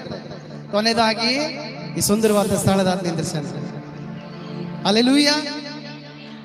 ನಮ್ಮ ನಂಬಿಕೆ ದೇವರ ಮೇಲೆ ಇರಬೇಕು. ನಾವೆಲ್ಲಿದ್ರು ಕೂಡ ಪ್ರೇಯರ್ ಮಾಡ್ತಾ ಇದ್ವಿ. ನಾವು ಲೌಕಿಕವಾಗಿ ಇದ್ದಾಗ ಕೂಡ ಪ್ರೇಯರ್ ಮಾಡ್ತಾ ಇದ್ವಿ. ನಮ್ಮಿಬ್ಬರದು ಒಂದು ಆದತ್ ಏನಂದ್ರ, ನಾವು ಎಲ್ಲಿ ಬಿ ಹೋಗ್ಲಿ, ಯಾವ ಕಂಪ್ನಿಗೆ ಹೋಗ್ಲಿ, ಯಾಕಡೆ ಬಿ ಹೋಗ್ಲಿ, ಬ್ಯಾಗಿನಾಗ ಮಾತ್ರ ಬೈಬಲ್ ಇರ್ತಿದ್ರಿ ಕಂಪಲ್ಸರಿ. ನಾವು ಕೆಟ್ಟವರಾಗಿದ್ದೇವೆ, ನಮ್ಮ ಆಲೋಚನೆ ಕೆಟ್ಟದಿತ್ತು, ನಮ್ಮ ನಡವಳಿಕೆ ಕೆಟ್ಟದಿತ್ತು, ನಮ್ಮ ಆಹವ ಭಾವಗಳೆಲ್ಲ ಕೆಟ್ಟದಾಗಿತ್ತು, ಆದ್ರೂ ಕೂಡ ಬೈಬಲ್ ಇರ್ತಾ ಇತ್ತು. ದೇವ್ರ ಭಯ ಎಲ್ಲೋ ಒಂದ್ ಕಡೆ ನಮ್ಮನ್ನು ಕಾಡಿಸ್ತಾ ಇತ್ತು. ಹಲ್ಲೆಲೂಯಾ. ಆ ಭಯನೇ ಇವತ್ತು ಈ ಸ್ಥಾನದಲ್ಲಿ ನಿಲ್ಲಿಸ್ಲಿಕ್ಕೆ ಕಾರಣ. ಹಲ್ಲೆಲೂಯಾ. ಸೊ ನಮ್ಮಲ್ಲಿ, ನಿಮ್ಮೆಲ್ಲರಲ್ಲಿ ಈ ಹೊಸ ವರ್ಷದಲ್ಲಿ ಆಶೀರ್ವಾದ ಬರಬೇಕು, ಆ ಬಾಗಿಲು ತೆರೆಯಲ್ಪಡ್ಬೇಕಂದ್ರೆ ನಿಮ್ಮಲ್ಲಿ ಏನಿರ್ಬೇಕು? ಆರಾಧನೆ ಮೊದಲನೇದು. ಹಲ್ಲೆಲೂಯಾ. ಏನಿರ್ಬೇಕ್ರಿ? ಆರಾಧನೆ. ಎರಡನೇದು ನಂಬಿಕೆ. ನಿನ್ನ ನಂಬಿಕೆ ಹೆಂಗಿರ್ಬೇಕಂದ್ರೆ ನೆಕ್ಸ್ಟ್ ಲೆವೆಲ್ ಇರ್ಬೇಕು. Next level. ಇನ್ನು ಬಹಳಷ್ಟು ಟಾಪಿಕ್ ಅದಾವ್ರಿ. ಆರಾಧನೆ ಮುಖಾಂತರ ಎರಿಕೋ ಕೋಟೆ ಮುರಿದು ಬಿತ್ತು ಅಂತ. ಹಲ್ಲೆಲೂಯಾ. ಟೈಮ್ ಇಲ್ಲ ಹೇಳಕ್. ಬಹಳಷ್ಟು 3-4 ಪೇಜ್ಗಳು ಅದ, ಬಟ್ ಹೇಳಕ್ ಟೈಮ್ ಇಲ್ರಿ. ಹಾಫ್ ಪೇಜ್ ಮಾತ್ರ ಆಗ್ಯದ, ಇನ್ನು 3.5 ಪೇಜ್ ಅದ, ಬಟ್ ಟೈಮ್ ಇಲ್ಲ ಹೇಳಕ್. ಹಲ್ಲೆಲೂಯಾ. ಕೊನೆ ಲಾಸ್ಟ್ ಒಂದು ನಂಬಿಕೆ ಎಕ್ಸಾಂಪಲ್ ಕೊಟ್ಟು ಇವತ್ತಿನ ವಾಕ್ಯ ಮುಗಿಸ್ತೆ. ನಿಮ್ಮ ನಂಬಿಕೆಯಲ್ಲಿ ಯಾವ ರೀತಿಯಾಗಿರ್ಬೇಕಂದ್ರೆ ನೆಕ್ಸ್ಟ್ ಲೆವೆಲ್ ಇರ್ಬೇಕು. ಸೊ ಆರ್ಮಿಯಲ್ಲಿ ಒಬ್ಬ ವ್ಯಕ್ತಿ ಇರ್ತಾನೆ. ಆರ್ಮಿ ಗೊತ್ತ್ರಿ? ದೇಶ ಕಾಯ್ಲಿಕ್ಕೆ ಆರ್ಮಿಗಳು ಇದಾರಲ್ರಿ. ಒಬ್ಬ ಆರ್ಮಿ ಫಾರಿನ್ ಆಫ್ರಿಕಾದ ಆರ್ಮಿ. ಆಫ್ರಿಕಾ ಜನ ಕರ್ರಗಿರ್ತಾರೆ ಕಾಮನ್ ಆಗಿ. ಹಲ್ಲೆಲೂಯಾ. ಬಹಳ ಕಪ್ಪು ಇರ್ತಾನ. ಅಲ್ಲಿರುವಂತ ಎಲ್ಲಾ ಜನರು ಬೆಳ್ಳಗಿರ್ತಾರ, ಒಬ್ಬ ಮಾತ್ರ ಕರ್ರಗಿರ್ತಾನೆ. ಹಲ್ಲೆಲೂಯಾ. ಒಬ್ಬ ಮಾತ್ರ ಕರ್ರಗ, ಮಿಕ್ಕದವರೆಲ್ಲ ಬೆಳ್ಳಗಿರ್ತಾರೆ. ಈ ಕರ್ರಗಿದ್ದಂತ ವ್ಯಕ್ತಿ ಯೇಸುವಿನ ಹುಚ್ಚ. ಯೇಸುವಿನ ಮೇಲೆ ಬಹಳ ಪ್ರೀತಿ ಆತನಿಗೆ. ಯಾವಾಗ್ಲೂ ಆರಾಧನೆ ಮಾಡುವಂತ ವ್ಯಕ್ತಿ, ಪ್ರೇಯರ್ ಮಾಡುವಂತ ವ್ಯಕ್ತಿ, ದೇವ್ರ ವಾಕ್ಯ ಓದುವಂತ ವ್ಯಕ್ತಿ. ಎಲ್ಲಾ ಜನ ಏನ್ ಮಾಡ್ತೀರಿ ಗೊತ್ತ್ರಿ? ಆತನಿಗೆ ಕರ್ರಗಿದ್ದನಿಗೆ ಹಂಗಿಸ್ತಾರಲ್ರಿ, ಸ್ವಲ್ಪ ಟಿಂಗಲ್ ಉಡಿಸ್ತಾ ಇದ್ರ ಆ ವ್ಯಕ್ತಿಗೆ ಅವಮಾನ ಪಡಿಸ್ತಾ ಇದ್ರು, ಟಿಂಗಲ್ ಉಡಿಸ್ತಾ ಇದ್ರು. ಆಮೇಲೆ ಈತ ಯೇಸುವಿನ ಭಕ್ತನ ಅಂತೇಳಿ ಇದು ಹಂಗಿಸ್ತಾ ಇರ್ತೀವಿ. ಈ ವ್ಯಕ್ತಿಗೆ ಅವಮಾನ ಪಡಿಸ್ತಾ ಇದ್ರು. ಒಂದ್ ದಿವ್ಸ ಆ ವ್ಯಕ್ತಿ ಕಾರ್ ನಡ್ಸ್ಲಕ್ ಬರೋದು, ಗಾಡಿ ಬಿ ನಡ್ಸ್ಲಕ್ ಬರೋದು ಅಲ್ರಿ. ಆ ವ್ಯಕ್ತಿಗೆ, ಕರ್ರಗಿದ್ದಂತ ವ್ಯಕ್ತಿಗೆ, ಯೇಸುವಿನ ಹುಚ್ಚಾದಂತ ವ್ಯಕ್ತಿಗೆ ಕಾರ್ ನಡ್ಸ್ಲಕ್ ಬರೋದು, ಗಾಡಿ ಬಿ ನಡ್ಸ್ಲಕ್ ಬರೋದು. ಎಲ್ಲಾ ಜನರು ಹಂಗಸ್ ಏನ್ ಮಾಡ್ತಾರ ಗೊತ್ತ್ರಿ? ಅವ್ರ ಕ್ಯಾಪ್ಟನ್ ಅಂತ ಇರ್ತಾರ. ಅವ್ರ ಕ್ಯಾಪ್ಟನ್ಗೆ ಹೇಳ್ತಾರೆ ಏನಂತಂದ್ರ, ಇವತ್ತು ಹೆಂಗಾರ ಮಾಡ್ಬೇಕು, ಅವ್ನ್ ಮಜಾ ತಗೋಬೇಕು. ನಮಗ್ ಬೋರ್ ಆಗ್ಯದ, ಆ ವ್ಯಕ್ತಿದ್ ಮಜಾ ತಗೋಬೇಕು. ಆ ವ್ಯಕ್ತಿಗೆ ಕಾರ್ ನಡ್ಸ್ಲಕ್ ಕೊಡ್ರಿ ಅಂತ ಹೇಳಿ ಎಲ್ರು ಪ್ಲಾನ್ ಮಾಡಿ ಅವ್ರ ಕ್ಯಾಪ್ಟನ್ಗೆ ಹೇಳ್ತಾರೆ. ಅವ್ರ ಕ್ಯಾಪ್ಟನ್ ಏನ್ ಮಾಡ್ತಾನಂದ್ರ, ಇವತ್ತು ಕೀ ತಗೋಬೇಕು, ಆ ಕಾರ್ ನಡೆಸ್ಬೇಕು. ಏನಂತಾರಿ? ಏ ಕರಿಯ, ಕೀ ತಗೋಬೇಕು, ಆ ಕಾರ್ ನಡೆಸ್ಬೇಕು. ಅಲ್ಲಿವರೆಗ ಆ ವ್ಯಕ್ತಿ ಕೋಪ ಬರಲ್ರಿ. ಎಲ್ಲಿವರೆಗೂ ಯೇಸುವಿನ ಹೆಸರು ಅವ್ರು ಎತ್ತಲ್ಲ ನೋಡ್ರಿ, ಅಲ್ಲಿವರೆಗೆ ಆತನಿಗೆ ಕೋಪ ಬರೋದಿಲ್ಲ. ಯಾವಾಗ ಯೇಸುವಿನ ಹೆಸರು ತೆಗೆದುಕೊಂಡು ಆತನ ವ್ಯಕ್ತಿ ಹೀಯಾಳಿಸ್ತಾರ ನೋಡ್ರಿ, ಯೇಸುವಿನ ಹೆಸರು ತೆಗೆದುಕೊಳ್ತಾರೆ. ನಿಮ್ ಯೇಸು ದೇವ್ರ ಅಂತಲ್ಲ. ದಮ್ಮಿದ್ರೆ ನಿಮ್ ದೇವ್ರ ಕಾರ್ ಕಳಿಸ್ತಾರ ಹೋಗ್. ಅದೇನ್ ದೊಡ್ಡದ ನಿಮ್ಗ? ನಿಮ್ ದೇವ್ರ ದೊಡ್ಡರ ಅಂತಿದಲ್ಲ, ಕಾರ್ ಕಲಿಸ್ತಾರ ಹೋಗ್. ನೀನ್ ಎಲ್ಲರ ಬಿ ಸಾಹಿತಿ ಅಂದಾಗ ಆ ವ್ಯಕ್ತಿಗೆ ಈಗೋ ಹರ್ಟ್ ಆಯ್ತು. ಹಲ್ಲೆಲೂಯಾ. ಏನಾಯ್ತದ್ರಿ? ಯಾವಾಗ ಯೇಸು ಅಂತ ಬರ್ತದ ನೋಡ್ರಿ, ಅವನಿಗೆ ಈಗೋ ಹರ್ಟ್ ಆಯ್ತು. ಡೈರೆಕ್ಟ್ ಕೀ ತಗ್ತಾನ್ರಿ ಅವ್ರ ಕ್ಯಾಪ್ಟನ್ ಹತ್ರ. ಕೀ ತಗೊಳ್ತಾನ, ಕಾರ್ ಹತ್ರ ಹೋಗಿ ಕಾರ್ ಒಳಗಡೆ ಕೂತ್ಕೊಂಡು ಚಾವಿ ಹಾಕಿ ಏನ್ ಮಾಡ್ತಾನ್ರಿ? ಫಸ್ಟ್ ಪ್ರೇಯರ್ ಮಾಡ್ತಾನೆ. ಏನ್ ಮಾಡ್ತಾನೆ? ಯೇಸುವೆ ನೀನೇ ನಡೆಸಬೇಕು. ಜನ ಎಲ್ಲ ಅವಮಾನ ಪಡಿಸ್ತಾ ಇದಾರ, ನೀನೇ ನಡೆಸಬೇಕು. ಅವಮಾನ ಆಗ್ತದೆ ದೇವ್ರೆ, ನೀನೇ ನಡೆಸಬೇಕು. ಭಯ ಆಗ್ತದೆ ದೇವ್ರೆ, ನೀನೇ ನಡೆಸಬೇಕು. ನಿಂದೆ ಮಾತುಗಳು ಬರ್ತದೆ ದೇವ್ರೆ, ನೀನೇ ಪಾರ್ ಮಾಡ್ಬೇಕು. ಯಾವಾಗ ಯೇಸುವಿನ ಹೆಸರಿನಲ್ಲಿ ಕೀ ಸ್ಟಾರ್ಟ್ ಮಾಡ್ತಾನೆ ನೋಡ್ರಿ. ಹಲ್ಲೆಲೂಯಾ. ಆತನಿಗೆ ಬರೋದೇ ಇಲ್ಲ, ಭಯ ಇರ್ತದ ಒಳಗಡೆ. ಆದ್ರೂ ಕೂಡ ಯೇಸುವಿನ ಹೆಸರ ಮೇಲೆ ಕೀ ಸ್ಟಾರ್ಟ್ ಮಾಡ್ತಾನ್ರಿ. ಕೀ ಸ್ಟಾರ್ಟ್ ಮಾಡಿ ನಿಧಾನ ಕ್ಲಚ್ ಬಿಟ್ಟು ಕಾರ್ ಸ್ಟಾರ್ಟ್ ಆಗ್ತಾನೆ. ಕಾರ್ ಸ್ಟಾರ್ಟ್ ಆಗಿ ನಿಧಾನ ಕ್ಲಚ್ ಬಿಟ್ಟು ಕಾರ್ ಒಂದ್ ರೌಂಡ್ ಹೊಡೆದಿ ಅದೇ ಸ್ಥಳದಲ್ಲಿ ತಾನು ನಿಂದಿರ್ಸ್ತಾನ್ರಿ. ಹಲ್ಲೆಲೂಯಾ. ಈ ಟ್ವಿಸ್ಟ್ ಎಲ್ಲದ ಗೊತ್ತ್ರಿ? ಟ್ವಿಸ್ಟ್ ಇವಾಗ ನಡೆಸಿದ್ದು ಟ್ವಿಸ್ಟ್ ಅಲ್ಲ. ಯಾಕಂದ್ರೆ ನಡೆದ್ರೆ ಕಾಮನ್ ಆಗಿ ಯಾವಾಗೋ ಕಲ್ತಿರ್ಬೇಕ ಬರ್ತದಲ್ರಿ, ಯಾವಾಗೋ ಕಲ್ತಿರ್ಬೇಕು. ಸುಮ್ಮನೆ ನಡೆಸ್ಲತ್ತಾನಂತ ಅವ್ರೆಲ್ಲರ ಮೈಂಡಿನಾಗ ಬರ್ತದೆ. ಬಟ್ ನಮ್ ದೇವ್ರು ದೊಡ್ಡ ಕಾರ್ಯಗಳು, ಜನರ ಆಲೋಚನೆ ಮೀರಿ ಕೆಲಸ ಮಾಡುವಂತ ನಮ್ಮ ದೇವ್ರು. ಹಲ್ಲೆಲೂಯಾ. ಅದ್ ಯಾವಾಗ ರೌಂಡ್ ಹೊಡ್ಕೊಂಡು ನಡೆಸಿ ತಂದಿ ನಿಂದಿರ್ಸ್ತಾನ ನೋಡ್ರಿ, ಆ ಕ್ಯಾಪ್ಟನ್ ಅಳ್ತಾ ಇರ್ತಾನೆ. ಯಾರು ಅಳ್ತಾರ್ರಿ? ಆ ಕ್ಯಾಪ್ಟನ್ ಕಣ್ಣಾಗಿ ನೀರೇ ನಿಂದ್ರಲ್ಲ. ಯಾಕೆ ಗೊತ್ತ್ರಿ? ಆ ಕ್ಯಾಪ್ಟನ್ ಕಣ್ ಒಳಗಡೆ ನೀರ್ ಯಾಕೆ ನಿಂದ್ರಲ್ದಂದ್ರ, ಕಾರ್ ಸ್ಟಾರ್ಟ್ ಆಗಿದೆ ನೋಡ್ರಿ, ಆ ಕಾರ್ ಒಳಗಡೆ ಇಂಜನ್ ಇರೋದಿಲ್ರಿ. ಇಂಜನ್ ಇರದಂತ ಗಾಡಿ ದೇವ್ರು ಪ್ರಾರಂಭ ಮಾಡ್ತಾನೆ. ಹಲ್ಲೆಲೂಯಾ. ಇಂಜನ್ ಇರದೇ ಇರುವಂತ ಕಾರು ದೇವ್ರು ಸ್ಟಾರ್ಟ್ ಮಾಡಿ ಒಂದು ರೌಂಡ್ ಹೊಡೆದಿ ಅವ್ರ ಮಧ್ಯದಲ್ಲಿ ತಂದು ನಿಲ್ಲಿಸ್ತಾ ನೋಡ್ರಿ. ಇದು ಯೇಸುವಿನ ಶಕ್ತಿ ಅಂತ ಜನರ ಮುಂದ ದೇವ್ರು ತಿಳಿಸ್ಕೊಡ್ತಾನೆ. ಆ ಒಂದೇ ಒಂದು ದೊಡ್ಡ ಮಹತ್ ಕಾರ್ಯದಿಂದ ಅಲ್ಲಿರುವಂತ ಎಲ್ಲಾ ಜನರು ಹೇಳ್ತಾರ, ಯೇಸುವೇ ನಿಜವಾದ ದೇವ್ರು. ಹಲ್ಲೆಲೂಯಾ. ಯಾವಾಗ ಎಲಿಯ ಬೆಂಕಿ ಪರಲೋಕದಿಂದ ಕೆಳಗಡೆ ಇಳಿಸ್ತಾನ ನೋಡ್ರಿ, ಆಕಾಶದಿಂದ ಕೆಳಗಡೆ ಇಳಿಸ್ತಾನ, ಜನ ಹೇಳ್ತಾರ ಯೇಸುವೇ ನಿಜವಾದ ದೇವ್ರು. ಯಾವಾಗ ಸಿಂಹದ ಬಾಯಿಗಳು ಕಟ್ಟಲ್ಪಡ್ತ ನೋಡ್ರಿ, ಆವಾಗ ಜೈಲರ್ ಹೇಳ್ತಾನೆ ಯೇಸುವೇ ನಿಜವಾದ ದೇವರು, ಆತನನ್ನೇ ಆರಾಧನೆ ಮಾಡ್ಬೇಕಂತ. ಹಲ್ಲೆಲೂಯಾ. ಅಸಾಧ್ಯವಾದ ಕಾರ್ಯಗಳು ಸಾಧ್ಯವಾಗಿ ಮಾರ್ಪಡಿಸುವಾತನಾದ ಯೇಸು ಮಾತ್ರನೇ. ನಿನ್ನಲ್ಲಿ ನಂಬಿಕೆ ಅನ್ನುವಂತ ಕೀ ಹಿಡ್ಕೊಂಡು ನೀನು ಪ್ರಾರಂಭ ಮಾಡಿದಾಗ ಅದು ಎಷ್ಟೇ ವರ್ಷದಿಂದ ಬಂಧನ ಆಗಿರ್ಲಿ, ತಲೆಮಾರು ಶಾಪ ಆಗಿರ್ಲಿ, ಅದೆಲ್ಲ ಮುರಿದು ಬೀಳ್ತದ್ರಿ. ಹೊಸದಾಗಿ ದೇವರು ನಿಮ್ಮ ಜೀವಿತದಲ್ಲಿ ಆಶೀರ್ವಾದ ಮಾಡಿ, ಹೊಸ ಆಶೀರ್ವಾದ ಮಾಡಿ, ಹೊಸ ಲೈಫ್ ಸ್ಟಾರ್ಟ್ ಮಾಡ್ತಾನೆ ದೇವರು ನಿಮ್ಗೆ. ಹಲ್ಲೆಲೂಯಾ. ಇವತ್ತೆಷ್ಟು ಜನರ ಹತ್ರ ನಂಬಿಕೆ ಇದೆ ಅಲ್ಲ, ಪ್ರತಿಯೊಬ್ಬರು ಒಂದು ಕೀ ತೆಗೆದುಕೊಂಡು ಹೋಗ್ಬೇಕು. ಯಾವ ಕೀ? ಆರಾಧನೆಯ ಕೀ. ಯಾವ ಚಾವಿ ರೀ? 2026ರಲ್ಲಿ ಮೊದಲನೇ ಚಾವಿ ಆರಾಧನೆ. ಹಲ್ಲೆಲೂಯಾ. ನಿಜವಾದ ಆರಾಧನೆ ಮನೆಗೆ ಹೋದಾಗ ಕೂಡ ಕುಟುಂಬ ಸಹಿತವಾಗಿ ಕೂತ್ಕೊಂಡು ಆರಾಧನೆ ಮಾಡ್ಬೇಕು. ಯಾವಾಗ ಮಾಡ್ತಿರಲ್ಲ, ಪೌಲರ್ ಶೀಲರ್ ಆರಾಧನೆ ಮಾಡಿದಾಗ ಬರೀ ಜೈಲು ಕದಗಳು ಮಾತ್ರ ಭೂಕಂಪವಾಗಿ ಅಲ್ಲಲ್ಲ ಕಲ್ಲಲ್ಲವಾಗಿ. ಬಟ್ ನೀವುಗಳು ಯಾವಾಗ ಆರಾಧನೆ ಮಾಡ್ಲಿಕ್ಕೆ ಪ್ರಾರಂಭ ಮಾಡ್ತಾ ನೋಡ್ರಿ, ನಿಮ್ಮ ವಿರುದ್ಧವಾಗಿ ಸೈತಾನಿಗೆ ಏನೇನು ಆಲೋಚನೆ, ಪ್ಲಾನ್ಗಳು, ದುಃಖ, ಕಣ್ಣೀರು, ಸಮಸ್ಯೆ, ಚಿಂತೆ, ಗೋಳಾಟ ಎಲ್ಲ ಹಾಕಿದ ನೋಡ್ರಿ, ಅದು ಎಲ್ಲ ಭೂಕಂಪವಾಗಿ ನಾಶವಾಗಲಿಕ್ಕೆ ಪ್ರಾರಂಭವಾಗುತ್ತೆ. ಹಲ್ಲೆಲೂಯಾ. ಸೊ ನಿಮ್ಮ ಜೀವಿತದಲ್ಲಿ ಆರಾಧನೆ ಅನ್ನುವಂಥದ್ದು ಇರಲಿ. ಖಂಡಿತವಾಗ್ಲೂ 2026ರಲ್ಲಿ ನಿಮ್ಮ ಜೀವಿತ, ನಿಮ್ಮ ಭವಿಷ್ಯ ಖಂಡಿತವಾಗ್ಲೂ ದೇವರು ಹೇರಳವಾಗಿ ಆಶೀರ್ವಾದ ಮಾಡೇ ಮಾಡ್ತಾನೆ. ಹಲ್ಲೆಲೂಯಾ. ಬೋಲೋ ಯೇಸು ಮಸೀಹ್ ಕಿ